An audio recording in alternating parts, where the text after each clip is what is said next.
Peace, everyone. This is Tommy. Peace, everyone. This is Lori. Okay, we're going to be working on Season 2, Episode 3, which is dedicated to my late sister, Suzy.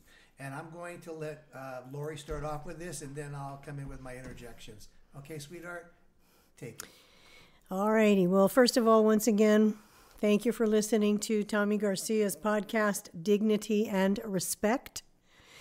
Some things you just can't remember, and some things you just can't forget.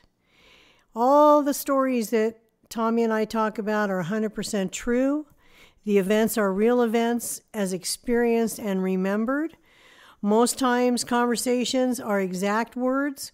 Perhaps a few are reconstructed from memory, but are presented in a manner that conveys their spirit and intent as best recollected. People who are murdered don't get erased. They were somebody to remember, just as people who have passed natural causes. We remember them and keep them alive by speaking of them.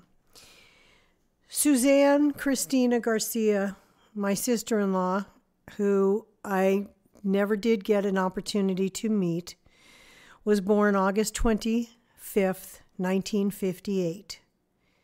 Of course, in Los Angeles, California, Tommy's younger sister, only sibling, and until the age of 3, lived in the family home in Los Angeles. Suzy, who we prefer to call her Suzy versus Suzanne, which is her given name. Suzy was a very sweet young girl, mischievous in ways, but just absolutely adorable, loved to frolic and run and play in the water at the beach. She enjoyed playing with her toys. She enjoyed playing hide and seek with her brother Tommy. There were little childhood games that she would play. She really enjoyed the television show Lassie. Lassie was by far her favorite television show. And her second was Lucille Ball. Yeah. She really enjoyed the Lucy show. Of course, that was much later on as an adult or as a young lady. So Suzy, at the age of 3, with her brother Tommy, who at the time was 8, were taken by their natural mother, Georgia. And they were taken across country to Philadelphia. But what was told to Pop was that Georgia wanted to take the children to meet her family in Peterborough, New Hampshire. Georgia was the youngest girl of 13 children. She was 12th born, and the family all lived back east. So she wanted to take the children for summer vacation. So Susan was only 3 years old when she was taken there and introduced to the world of Father and Mother Divine and the Peace Mission movement. What was inculcated to her and what stuck was that Father Divine was God. So certainly there are those of us who see things differently than that, but for little Suzy, she believed truly that Father Divine was God. I will say that Suzy was a very, very talented artist. We know this because we have boxes of her artwork. In addition, she was also a very troubled young lady because in her many, many pages of writing, she would repeatedly write, "Who am I? Who am I?" With question marks and kind of strange faces that she would draw. But her artwork of nature, she was very talented, and clearly it came out in her charcoal drawings. When Suzy was in the movement, she had an opportunity to meet someone who was a plumber, and this plumber was also someone that Father Divine entrusted Tommy, along with his chauffeur, valet, bodyguard, and 2 other of the movement members. This particular fellow was little more than twice as old as Suzy, and he engaged in sexual relations with her. When she was 14 years of age, she got pregnant. and they forced her to have an abortion. I'll make a quick comment about who this doctor was. This particular doctor was very well known in the community for performing orchiotomy. I'm probably butchering that phrase, but he did castrations. And he was very helpful to people that needed that kind of surgery operation. But it also opened the door for him to do illegal abortions. And so there's quite a bit written about him, even in the current press, in the Daily Beast and the Newsweek. Let me interject here. He also did hysterectomies for the Peace Mission movement for some of the followers who didn't want to get pregnant, but were engaging in sexual relations, even though one of the tenets of the Peace Mission movement, of Father Divine's tenets, was no undue mixing of the sexes. Clearly, there was quite a bit of it going on. So what this fellow did, and he was born in 1917 and died in 2007, but he performed these abortions in what was described by several women as filthy conditions. He was also arrested and found guilty of falsifying pharmacy records and billing irregularities. But Suzy somehow managed to get herself pregnant, and the abortion was performed, and that relationship continued with him for a couple of years. In 1975, Mother Divine had put Suzy to work in a doctor's office, contacted Tommy and said that Suzy had begun sampling the drugs that the doctor's office had access to, and that Suzy was no longer welcome. Those were the words that she used. Suzy's no longer welcome. And she told Tommy to make arrangements for her to be brought back to California, which he did do. The return to California for Suzy, she was now 16 or 17 years old, so quite a bit different than when she had left at the age of 3. She really did not know who Tomas Pop was at all, and she truly believed that Father Divine was God, so her world was quite unique to the world that she was now put in Los Angeles. Tommy can recount some stories where Pop was physically abusive toward her. He smacked her, and what she retorted with was she took her high heel shoe off and smacked him in the head, bloodied his head, and made it clear that she was not going to stand for any active abuse from Pop. At that time, Tommy was, he still is, a very talented musician. He's a rock and roll musician, lead guitarist. And at that time, he was very active in the world of music in the greater Los Angeles area. And his band was playing at many of the local clubs all along Sunset Boulevard. You can name every one of them, and Tommy played there and is, according to many of their managers, welcome anytime. So Suzy met one of Tommy's friends, who was a gal, and the two of them became good friends, and this gal started taking Suzy to other parties, and at one of these parties, Suzy met Max Shapiro. Now, the name is Dr. Max Shapiro, who was a Beverly Hills periodontist, and really got the nickname Dr. Feelgood when he was found to be a contributing physician to providing Elvis Presley with drugs, illegal drugs, and legal drugs, because he had pharmaceutical cocaine, great deal of access to pharmaceutical cocaine. Suzy met Max met him and then was in a relationship with him for approximately 2 years. Tommy did not only not like Max, but he felt that essentially Max was very scummy and just a disgusting person. His character was very offensive. Suzy and Max got along quite well, however, because Max kept her well medicated, and she rather enjoyed that. And he was older, just like the other gentleman Yeah. that she had known in the movement. Yeah, he was more than 40 years her senior. In 1977, and between the time that she was dating him, she would constantly tell Tommy about all these famous celebrities and musicians and parties that she was going to, and Elvis was regularly flying them to Las Vegas, where Elvis was performing, and then also flying them to the Palm Springs area, where Elvis had maintained a home. And during that period of time, she was very enamored by all the celebrity and parties. But Tommy really, again, distanced himself from that, didn't have the relationship with Suzy that would allow him to mentor or coach her, and she completely kept herself apart from him.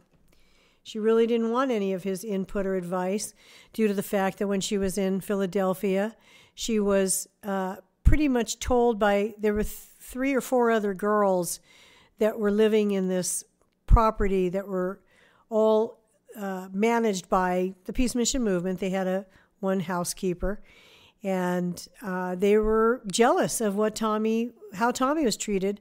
Tommy was living at the estate, which was a 70-plus acre estate in Gladwin, which is mainline Philadelphia, one of the top 10 most affluent zip codes in the country, for that matter. And he was living literally like a charmed prince. And being a chameleon, he was doing everything he could to fit in. But back to Suzy, she was living at this another property, just being treated like anyone, anywhere. They did, however, school her, which is good. That was a very good thing, because the school that they did send Suzy to, although a public school, is to this day rated the 9th top in the nation. So she did get a decent education as a young girl. Back to her being in California, and Max proposed to her, and she invited Tommy to the wedding, but Tommy refused to attend, and the wedding was hosted by Elvis Presley and his then girlfriend or fiancée, Ginger Alden, and the ceremony was performed by Larry Geller, who was also a spiritual advisor to Elvis. And by the way, just as a side note, the book published in 2014 by the Penguin Group, Berkeley Publishing, Elvis and Ginger, written by Ginger, Chapter 15 talks all about this particular wedding that took place in Suzy and Max. The wedding took place, and of course, the life of Suzy and Max continued, and Tommy did all that he could, the best that he possibly could, by keeping in contact with her. But when he would go over to see her at their home in Beverly Hills, he was just disgusted because the squalor was awful. It's indescribable, the manner in which they were living in such an affluent area of Beverly Hills. And it hurt him deeply. I can tell you that it hurt him deeply, because looking at him now, his eyes are welling up with tears. It's very painful for Tommy to know that he could not help his sister. There was nothing that Tommy could do, and the burden and the demon has lived with him all these years. Let me interject something here. Suzy had an abortion back east because she had sex with a plumber. She came out with Max, had a child with Max that he forced Suzy to give the baby up for adoption. Later on, as Lori starts telling the story, she then met somebody by the name of Michael, who was the one who painted their house, the exterior of their house, had a baby with that man also, and that child was also given up for adoption. So she had 2 girls that survived, and I've contacted. One of them contacted me, and the other one doesn't want to have anything to do with this. Yeah, it's That's also a shame. it's also very sad. It's a very emotional experiences with Suzy, and truly, speaking of her, I truly hope that she's resting in peace, because she did not have an easy life at all. She was manipulated in many cases, many times, over and over and over again. So when in 1979, when then Geraldo Rivera was working, or hosting rather, the ABC program 2020, and along with the other physicians and doctors that were named, they identified Max Shapiro as being one of the contributing doctors who provided medication and drugs to Elvis Presley. When Geraldo Rivera identified him in this 2020 piece, the feds went and literally took everything that Max owned. They took the house, they took cars, etc., and Suzy had nothing, absolutely nothing. And so she went to go and live with this gentleman, Michael, that Tommy talks about.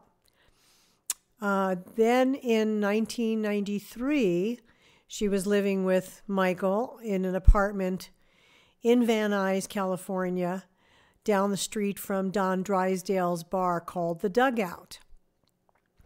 And February 1993, Suzy decided to walk down to the corner 7-Eleven convenience store.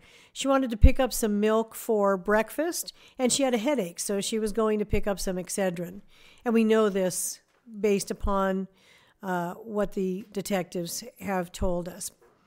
So Suzy's on her way back from this 7-Eleven convenience store, and she's approached by two male, and sadly, they sexually assaulted her, and then they shot her. And the shot to the head is what killed her instantly. They left her there, and the next morning, early, very, very early in the morning, a gentleman was walking his dog and found her, immediately called the police. That was why Tommy got that call from the coroner in the middle of the night telling him that his sister had been found. That call came about 4 o'clock a.m. in the morning.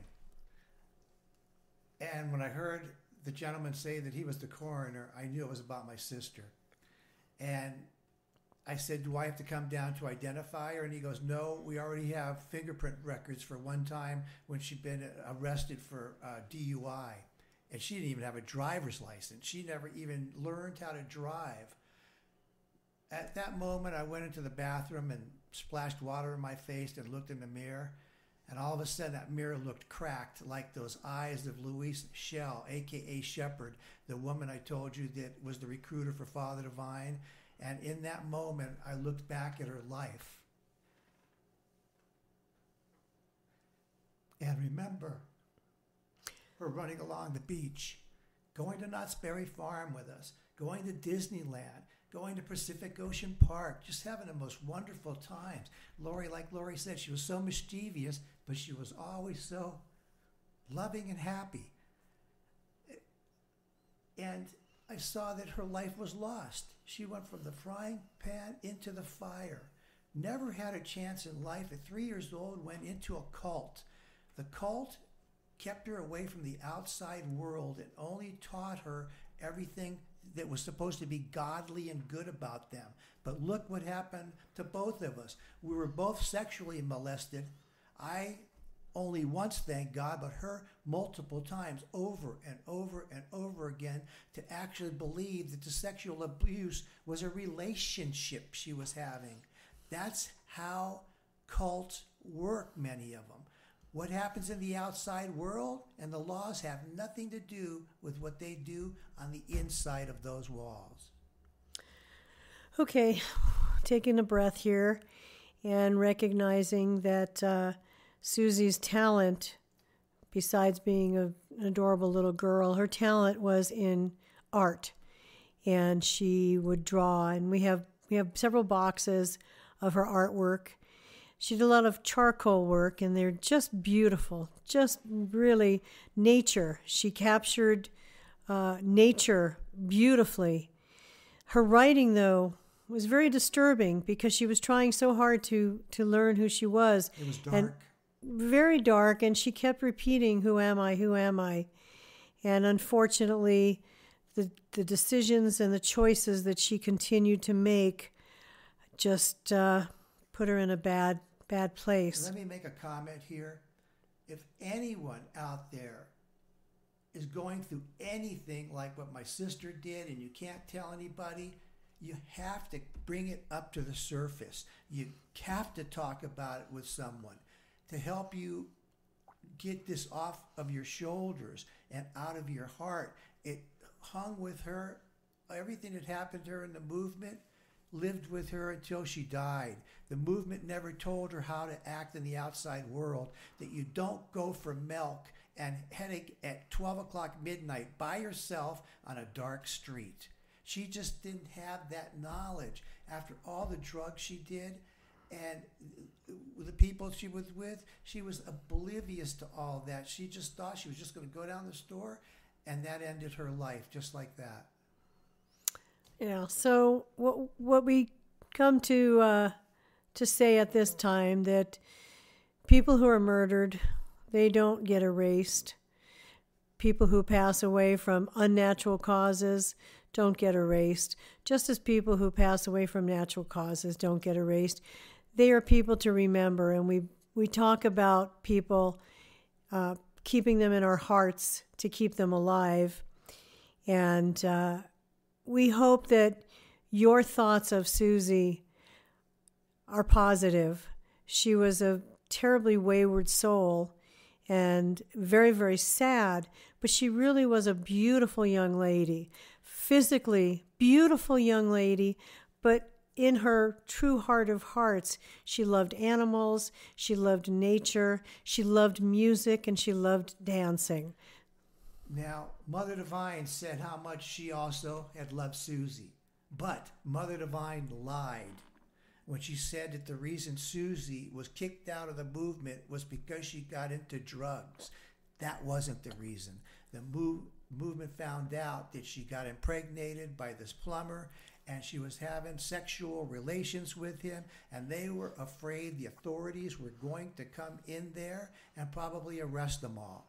At that time, they decided, you know what, let's get her out of here. So this young little girl that they had taken in as a baby, raised her as though she was just wonderful, dumped her in a millisecond when they thought something would happen to them.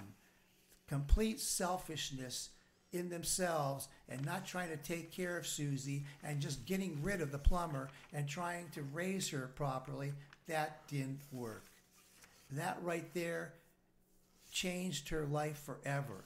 Do I think she would be alive if she was still in the movement today? Yeah. Sent her out in the outside world after all those years and no therapy? Oh my God. It was setting her up for failure. That's the worst thing that could have happened. Okay, well, we really do thank you for listening. We also welcome your contact at Tommy's website, TommyGarcia.com. And remember that for someone like Suzy, there's so many Suzys out there. You may be listening now and thinking you are a Suzy. Don't feel like you're all alone. You can reach out to us. You can reach out to people in your community. If you don't feel comfortable communicating with your family, there's always someone that you can talk to. There are many, many groups. And I repeat, you can reach out to us and we will talk and see if there's something that we can do to help you. Sometimes it's easier to talk to a stranger than someone you love. Because someone you love, you don't want to open your soul out to them sometimes. Sometimes a stranger, it's much easier. Let me just go back a little bit here. When Lori said that yes, that Suzy had met a painter. They had that child. Someone from Child Services had notified them that the baby was not being taken care of properly, and it wasn't me. They ended up taking the child from Suzy, Child Services, and Suzy went to court to try to get the child back. But in court, she was still on drugs and started screaming expletives at the judge that he was trying to take her baby in Europe and cussing away. And right then they're ready to bring in the sheriff to pull her out of there. And I said, excuse me, Judge, can I please speak to you and to the prosecution and explain something to you. And at that time, they pulled me off to the side, and I was able to tell them that she was in a cult and everything bad that had happened to her, and she doesn't know what she's saying right now. And they said, well, the only way that we can save this child is to take the child from her, but we will not put her in jail because we realize that she has mental issues. At that time, they took the child from Suzy. I have spoke to one of the children. The one that was Max's child. The one that was Max's child, who we've been in communications with. And we were able to talk through everything that had happened, explain to her what happened to her mother so she would understand things. Now she knows why her daughters look just like Suzy, because Suzy was her mother. Suzy had another girl. That's the one from Michael. But that daughter went and spoke to my mom's side of the family, George's side of the family, up in New Hampshire. And they had said, oh, no, nothing. Tommy's crazy. Nothing like this could have ever happened. We had seen Georgia and all this. But then you wonder, why did Georgia leave at 18 years old and never want to ever go back to that family? What happened to her? The family makes it look like, oh, well, Georgia was just a free spirit and she didn't want to come back, but she never wanted to go back there. When she decided to abandon us, she used them as a ruse, as though we were going to go visit them. But she never had that intention whatsoever. I, till this day, wonder why the other side of the family talks bad about me, and what the heck did they ever do to my mom? There's something wrong there. Ever since then, we have only contacted one person from that side of the family. Other than that, they say they don't want to have anything to do with us. Are they scared? Are they scared of an open wound being open? Something coming out to the surface that shows what was going on? There seems like abuse is so prevalent in so many families. And it's either sexual abuse or physical abuse. And you must bring it to the surface. Because if you have it inside you, it'll never leave unless you have someone helping, talking you out of the whole situation. Well, I think we've done pretty much on this. I'm trying to give Suzy a voice that she doesn't have and explain more to anybody who ever knew my sister what she had gone through.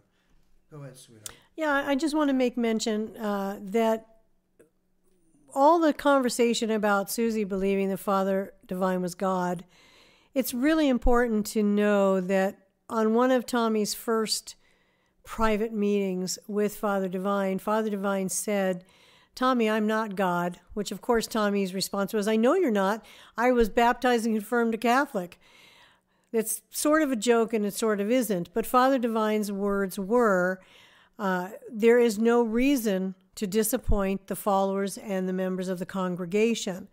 What is important is that you treat everyone with dignity and respect, you take care of your elders, and you be a voice for those that have none.